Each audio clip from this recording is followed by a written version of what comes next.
long. It's going to be, I wouldn't make that pair.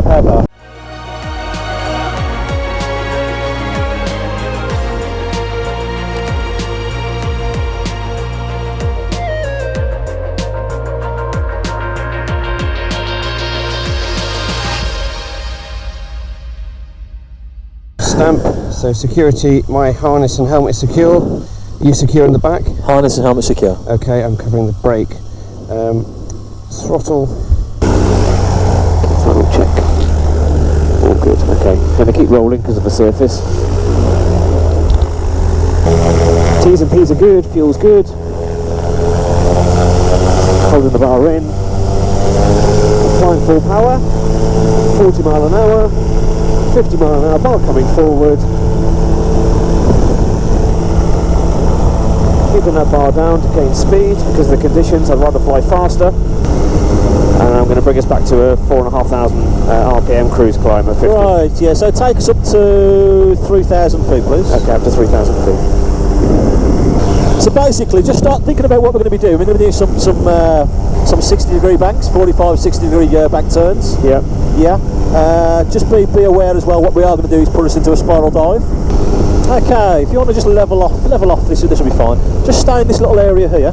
Yep. And then just practice some of your turns. Okay. I'm not going to talk. I'm just going to let you get on with it. Okay. So you're 3,500 feet. So maintain that height in the turns.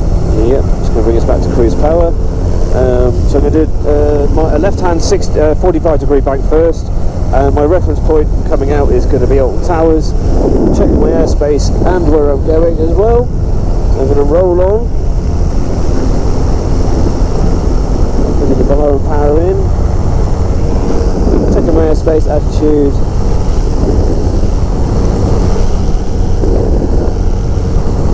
And then bringing the bar and rolling out. I'm still at 3,500 feet. And that speed come back again. I lost it at the end. You said how quickly them turns happen, can't you? Yeah. Just try not to come out off the power so abruptly. Ugh. Yeah, okay. I'll do another one to the left. I'll do a 60 degree to the left. And my reference point is going to be that town there for coming out. Taking my height, taking my airspace. And rolling out. Coming off the power smoothly. And I'm going to turn immediately right because we're going to go into that cloud. So we'll do another one to the right. And I'm going to level off there. Talk me through a poorly executed 60 degree turn.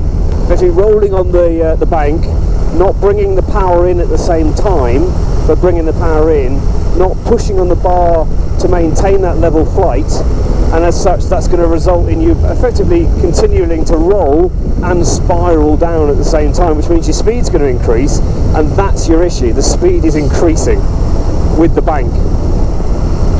Okay, so carry out housel checks. Okay, so height, so you want to do a poorly executed... Yeah, so maintain that cruise RPM. Yeah, okay. So I don't need to increase power on this one. Yeah, I'm just holding that at 4,000, okay? Yeah. So I'm going to do one to the left. I'm going to roll it onto 60 degrees. I've forgotten to put the pitch in. I'm still rolling.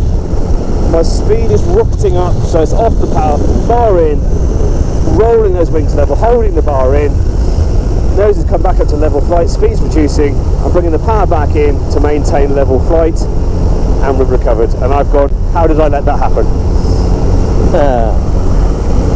Okay, we hit 82 on that one. Okay, okay. So do the same again, but in a right-hand turn, okay? In a right-hand turn again. Okay. Just watch, yeah, just keep an eye on that VNA. Yep. Okay, so poorly executed. I'm holding cruise power, rolling on the bank.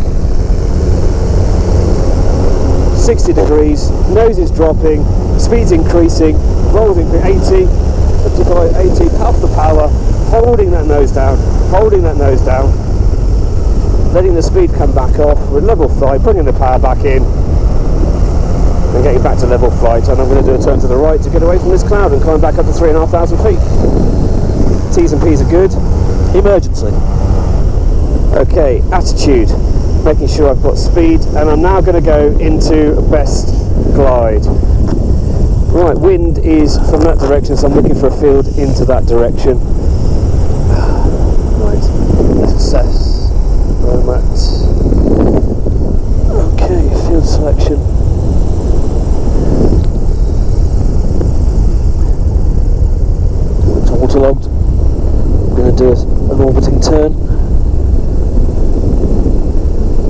got a good field there with the tree in it. I'm going to go for that one. It's got a long enough into wind, actually. Which way's the wind direction? The wind direction's from that way. I'm going to choose that field down there. Okay, because it gives me a run-on option, and there's one before. I know the 500 footfall wasn't really an emergency, but that's the field I'm going to go for. No correction, there's a better field there. Gives me fields either side of it. I had the glide approach and I've realised there's a much better field. I'm going to go for that one there because it's longer and it's into wind. Okay? Which one are you looking at? This one here. So you've got the barn. That one, that's the wind direction is coming in that way. Yeah, that is an uphill. An uphill. I'll stick to that one. Stick to that one? Stick to the one you originally planned. The slightly greener one or the slightly lighter one? This big one here, you know, this yeah, okay. Corner, right. Yeah, just corner to corner. Okay, right, I'm going to turn in now. I'm going to bring the speed on, 60 mile an hour.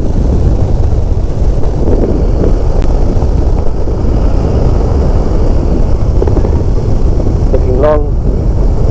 It's going to be, I wouldn't make that. Power.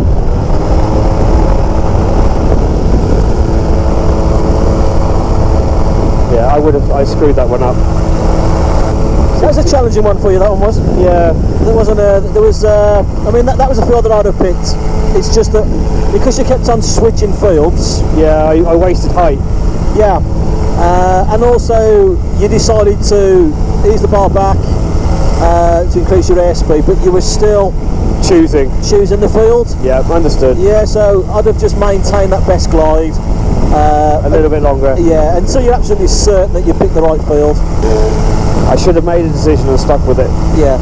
But it was all. I'll be really honest. It was almost like there's houses there. I can't choose those fields, but any other time you just go, I'm going for that one. It's on the buildings. I'm going for that field. Yeah. Lessons learned. Okay, just cut that one out of your head and move on to the next one. Yep. Done.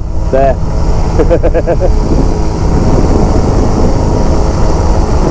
Do you want me to go back up to 3.5 or stay below the cloud? Emergency. Okay, attitude, fuel's coming off. Right, I've got my speed. Okay, now I'm going to best climb. Wind direction is directly from my behind, so I need to get going into my tiff. So throttle is closed, ignition is off, fuel is off if I could reach it. Are you secure in the back? I'm secure. Okay, I'm secure in the front, and there's a whacking great good field there, so that's the field I'm going to. So let's get sight on that field.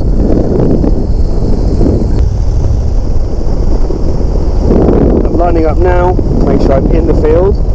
Have 60 mile an hour. Speed, centre line.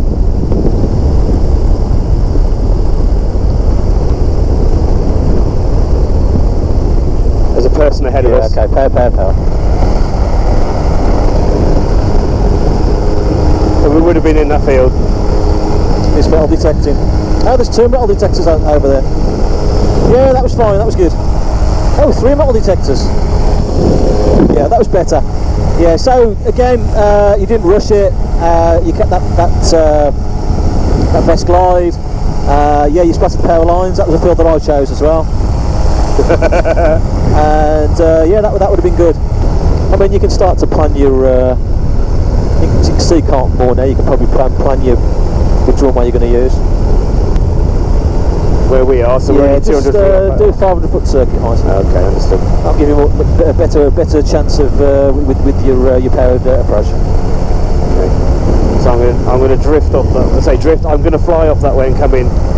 I'm going to join downwind, dead side on the right hand side. Yeah. I want you to land on this one if you feel it's safe to do so. Okay. Okay, understood. It's also slightly uphill, isn't it? Looking centreline speed. Centreline speed. Speed. Centreline speed. I'm happy.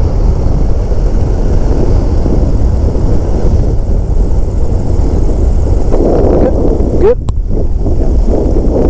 Yeah, I felt happy about that. Yep. That was definitely a powered approach day there, wasn't it? Yeah. Okay. So basically, that was just an example of there's no pressure, because if you're coming in for a landing, yeah, and you think, I'm not happy, I'll I'll fly by on this one and use this as precautionary. Yeah. You know, you can do that, it's not a problem, there's no pressure. It's a nice big 06 that is. It is. Let's get us centred. Right, T-wave. Okay, so on takeoff, we're going to do a left-hand circuit, yeah? Left-hand circuit on takeoff. So left and depart the circuit from. Yeah, depart from the left, yeah, and then we can head back towards the DM. Yep. Okay. The trim is set for takeoff. Wind and weather we've been discussing, and I'm content that I can carry on with the flight. Temperatures are good. Are you happy? I'm happy. Okay, we have all good. Okay, so bar central. Let's get it rolling. Airspeed's alive. Keeping straight on the running, bar in. Full power, keeping it straight. 40 mile an hour. 50 mile an hour. Bar coming forward. Keeping the nose down. So if you just assess the airfield and then just talk me through what you're proposing. Okay, so I've done my rejoin check, so there'll be at the moment with that wind it is down runway 01. We're at 1800 feet, so we're into the rejoin height, which is 1500 feet, so I need to bring us down a bit. Well, I can come down to the dead side height at 1500 feet. Yeah, that runway, it's the wind is prevalent for 01, so I'm going to do a dead side join for runway 01, maintaining 1500 feet, and I'll be assessing the activity on the ground and seeing if the conditions change. It is slightly cross. Yeah, just bear in mind that with your landing, landing decision as well. I'm going to displace my aiming point further up the runway because of that. Darling More Radio, Golf Charlie, Charlie Delta Zulu, joining dead side runway 01. See, that's not a problem, I've lost that height because I need to get down to 800 feet by the end of the runway. So, okay, 60 mile an hour, bringing the power back on a power to descent. Still looking out.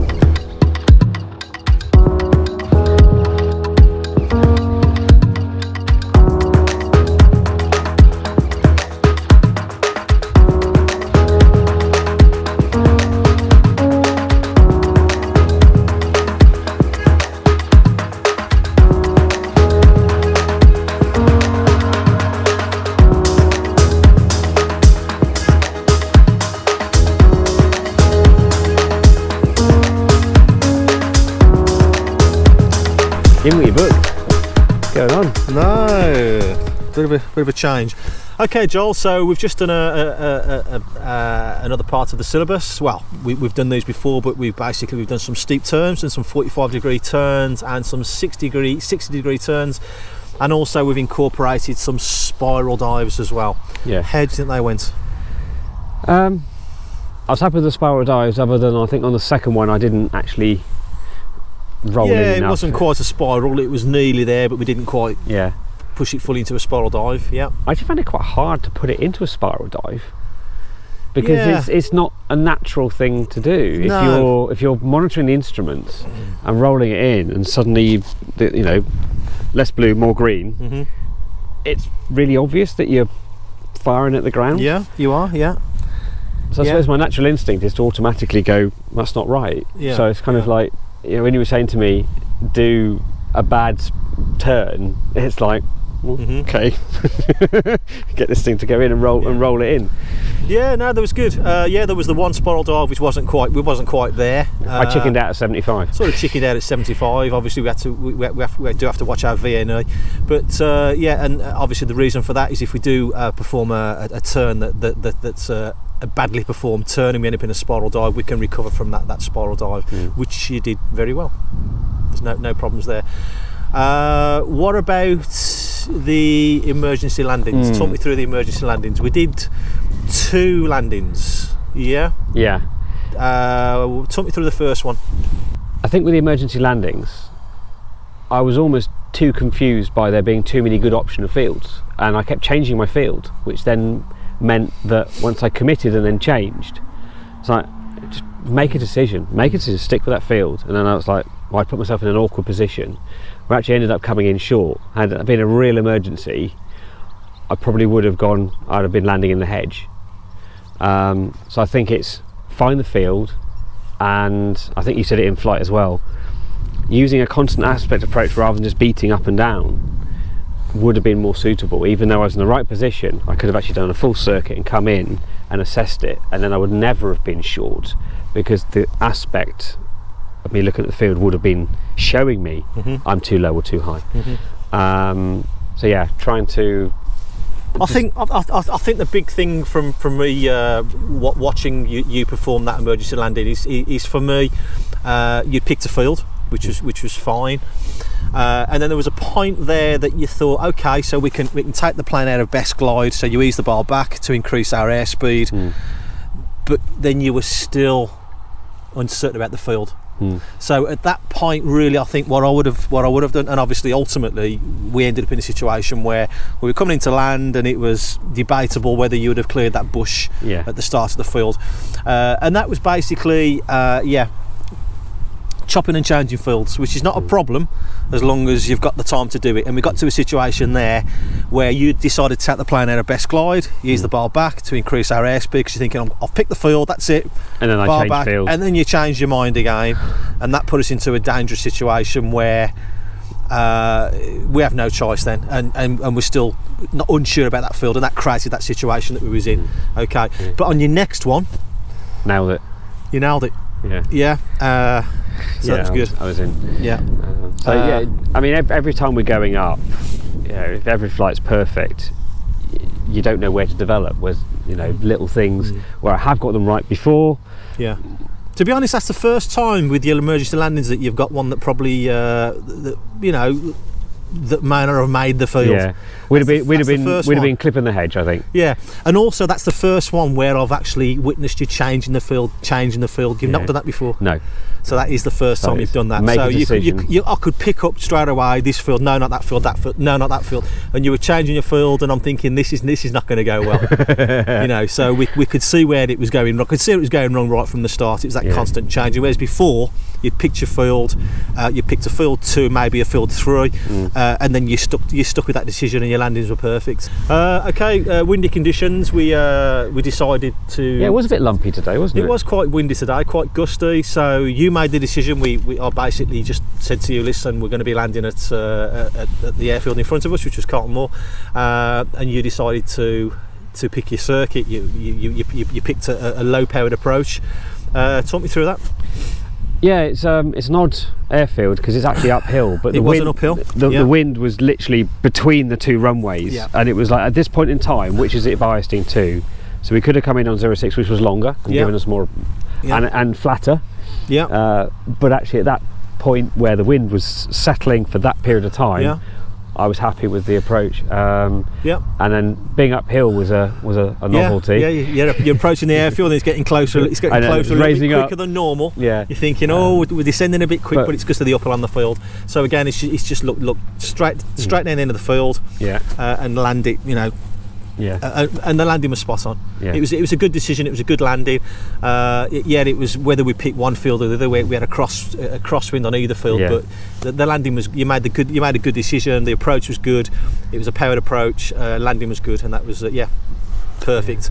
And the decision as well to take off on the other runway was good as well, because we had a good old length on runway 06. I've always thought, and tell me it's wrong, give yourself as many options as possible.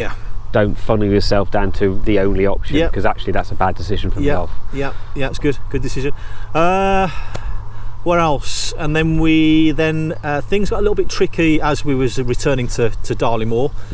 We had paragliders on the field. We had Judy being towed up, so we had the tug aircraft, and we had to alter our decisions a little bit. We had to sort of abort one circuit a little bit, and but it was good because it was testing for you. Do you want to just talk through that? Yeah, so with obviously the tow has the priority, and the glider has the priority, so that's obviously focusing on decision. Effectively we're just using time to allow them to get back down and land, but by them then landing, that then reduced our options of runways, because they then took up the main grass, the bit of grass next to it, so then that pushed us into the AstroTurf runway, the tarmac runway, which is a lot narrower with a bit of a crosswind. So that was like, I'm having to change direction, modify my circuit, and then land on a narrow runway with a crosswind.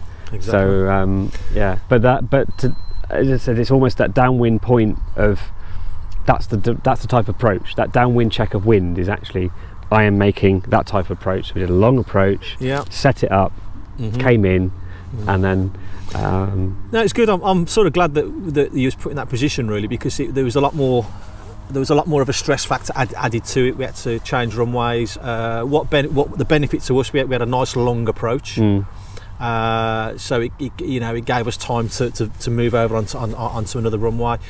Yeah, it was good. No issues. It was a low powered approach. Yeah, it was a beautiful landing. So yeah, great lesson. Another good lesson. A few little minor points, but yeah, good. Very. Where good. do you think we're heading next? I think you're getting very close to your test, to booking your test. Few more little things to iron out. Not so much we know you can fly the plane. It's just little things to ensure that the examiner's not gonna. Yeah. You're not going to annoy the examiner too much. Like making sure that you carry out your 4-segment lookouts. It's more that kind of stuff than flying the aircraft. You can fly the aircraft really well. Okay. But I'm pretty confident that you're going to do well. Cool. Don't let me down. Well, I'm happy. So we'll wrap this up here. Next time focusing on getting towards the GST. So let's look at that. And until next time, everybody, fly safe.